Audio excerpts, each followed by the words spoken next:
Hello everyone. তো আজকে নিয়ে এসেছি একটা লাল রঙের কুর্তি নিয়ে। খুব সিম্পল একটা ডিজাইন করব। তো আমি নিয়ে নিয়েছি একটা মোটা কাগজ, যাতে কুর্তির কালার করার সময় ওপাশে কালারটা না লেগে যায়। সেই জন্য আমি কুর্তির গলার সাইডটাতে এটাকে ভালো করে বসিয়ে নিচ্ছি, যাতে এদিক ওদিক না সরে যায় সেই খেয়ালটা রাখতে হবে। এবার নিয়ে নিয়েছি একটা স্কেল মাপ দেওয়ার জন্য, আর নিয়েছি একটা সাদা পেন্সিল। তোমরা চাইলে কালো রঙের পেন্সিলও ইউজ করতে পারো। তো সাদা রঙের পেন্সিলটা দিয়ে আমি একদম হালকা করে দাগটা টেনে নেব। দু সাইড বরাবর সমানভাবে দাগটা টেনে নেব, যাতে একটু বড় ছোট না হয়ে যায় সেই খেয়ালটাও রাখতে হবে। তো আমি একদম হালকা করে দাগগুলো দিচ্ছি। হয়তো তোমাদের একটু দেখতে সমস্যা হতে পারে, তাই একটু কষ্ট করে বুঝে নিও।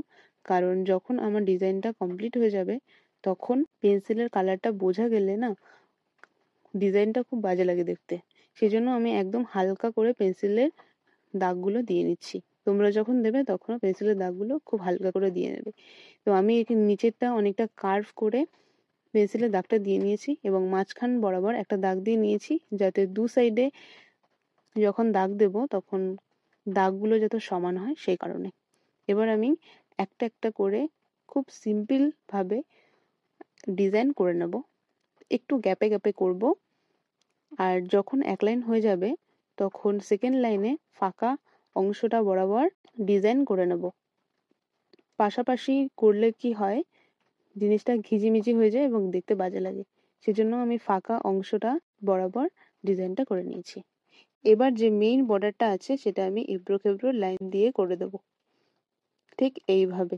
এবড়ো খেবড়ো লাইনগুলো একদম ঘন ঘন করে করব, কারণ যখন লতাগুলো আঁকবো তখন দেখতে সেটা সুন্দর লাগবে। এবার নিয়েছি আমি একটা অ্যাক্রিলিক কালার, এবং নিয়েছি 0 নাম্বার তুলি, আর নিয়েছি কালার মিডিয়াম। এবার কালার মিডিয়াম কেন ইউজ করি সেটা আমি একটু পরে বলছি। এবার বলে নিই, 0 নাম্বার তুলিটা ইউজ করি কারণ ডিজাইনগুলো একদম সূক্ষ্ম, তো সেই কারণে এগুলো সরু সরু হলে দাগগুলো দেখতে সুন্দর লাগে। এবার মোটা তুলি ব্যবহার করলে কি হয়, ডিজাইনগুলো দেখতে অতটা বেশি ভালো লাগে না মোটা হয়ে গেলে। ওই জন্য 0 নাম্বার তুলিটা ইউজ করা। এবার বলি যে কালার মিডিয়াম কেন আমি ইউজ করি বা কেন ইউজ করা হয়। তোমরা আমাকে অনেকেই কমেন্টে জিজ্ঞাসা করো। তো কালার মিডিয়াম ইউজ করার একটাই কারণ, যে কালারটা অনেকদিন টেকসই হয় ধোয়ার পরেও, সেই জন্য কালার মিডিয়ামটা ইউজ করা। এবার আমি একটা একটা করে প্রত্যেকটা ডিজাইন আমি তুলি দিয়ে করে নেব, ঠিক এইভাবে। খুব সাবধানে করবে, যাতে এদিক ওদিক কালারটা না লেগে যায়। একটা একটা করে প্রত্যেকটা ভরাট করে নেব।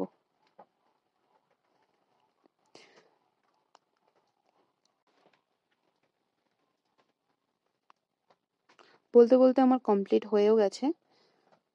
এবার আমি করব হচ্ছে যেই একদম সাইডের এবড়ো খেবড়ো বর্ডার লাইনটা ছিল, সেটা আমি তুলির সাহায্যে এঁকে নেব। একদম ছোট ছোট খাঁজ হবে, তাহলে দেখতেও সুন্দর লাগবে যখন আমি পরে লতাগুলো আঁকবো।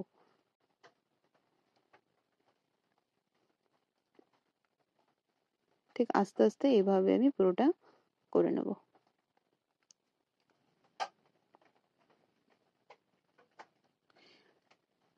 কমপ্লিট হয়ে গেছে।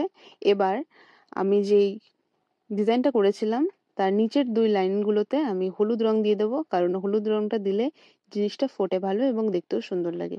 তো সেই কারণে আমি হলুদ রংটা দিয়ে দিয়েছি। এবার যেই ডিজাইনের মাঝখানে ফাঁকা অংশগুলো ছিল গোল গোল, তার মাঝখানে আমি দিয়ে দিচ্ছি নীল রঙের কালার, ভরাট করে দিচ্ছি। কারণ ফাঁকা থাকলে জিনিসটা দেখতে অতটা বেশি ভালো লাগছিল না, সেই জন্য আমি নীল রঙের কালার দিয়ে ভর্তি করে দিচ্ছি। জিনিসটা ফুটবে ভালো এবং দেখতে বেশ সুন্দরও লাগছে। এবার যে সাইডের লতানো অংশটা ছিল বা লতানো বর্ডারটা ছিল, সেখানে আমি লতার মতো এঁকে দিচ্ছি। খুবই সোজা, যে কেউ চাইলে এই ডিজাইনটা করতে পারো। এটা আমি করছি হলুদ রং দিয়ে, কেননা ভেতরে যে ডিজাইনটা ছিল সেটা হলুদ রঙের কিছুটা ছিল, সেই কারণে আমি বাইরের এই অংশটা হলুদ রঙেরই করে দিচ্ছি। এরকম করে একটা একটা করে আমি প্রত্যেকটা লতা এঁকে দেবো। তো আমার কাজটা প্রায় কমপ্লিট হয়ে গেছে। তো তোমাদের আমার এই কাজটা কেমন লাগলো বা ডিজাইনটা কেমন লাগলো অবশ্যই আমাকে কমেন্টে জানিও।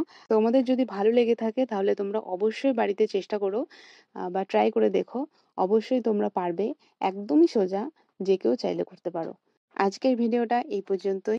আবার অন্য কোনো দিন অন্য কোনো নতুন ডিজাইন নিয়ে তোমাদের সঙ্গে দেখা হচ্ছে। ভালো থেকো, সুস্থ থেকো।